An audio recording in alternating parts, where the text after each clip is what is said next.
आहे कोकणवासियांची चिंता वाढवणारी।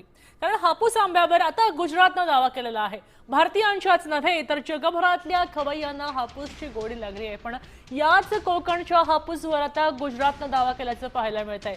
गुजरातनं वलसाड हापूस म्हणून भौगोलिक मानांकनाची मागणी केलेली आहे।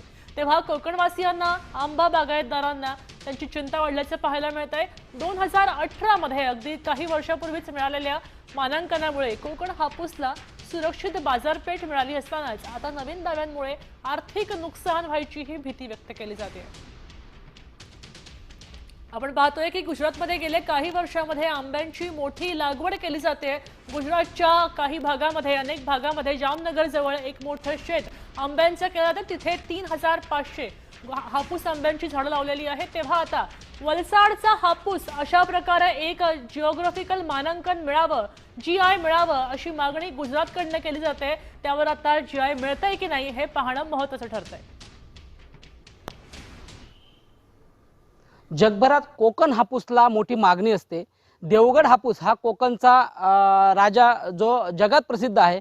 मात्र आता गुजरात राज्याने याच हापूस आंब्याला वलसाड हापूस नावाच्या मानांकनाची मागणी केली आहे।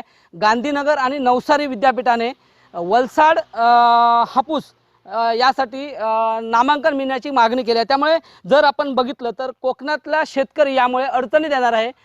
कोकणचा हापूस हा जगात प्रसिद्ध आहे। खवय्यांची आवड म्हणून देवगड हापूसकडे बघितलं जातं किंवा रत्नागिरी हापूसकडे बघितलं जातं। मात्र याच हापूसला आता वलसाड हापूस जर नामांकन मिळालं तर मात्र या आंब्याची ओळख कुठेतरी पुसण्याची शक्यता आहे। त्यामुळे कोकणातला शेतकरी जो आहे तो आपण बघितलं तर चिंतेत सापडलेला आहे। कोकणात मोठ्या प्रमाणात आंब्याची शेती केली जाते। हापूस आंब्याला मोठा मान आहे। त्यामुळे कोकणातला जो शेतकरी आहे तो हापूस आंब्याचं पीक मोठ्या प्रमाणात घेतो।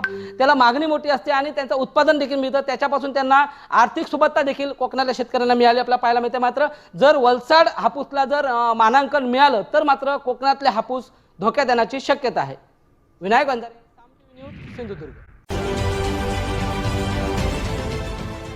देश विदेशातील प्रत्येक घडामोडींचे लाईव्ह अपडेट मिळवण्यासाठी आता साम टीव्हीच्या सर्व सोशल मीडिया प्लॅटफॉर्मला लाईक, फॉलो आणि सबस्क्राईब करा।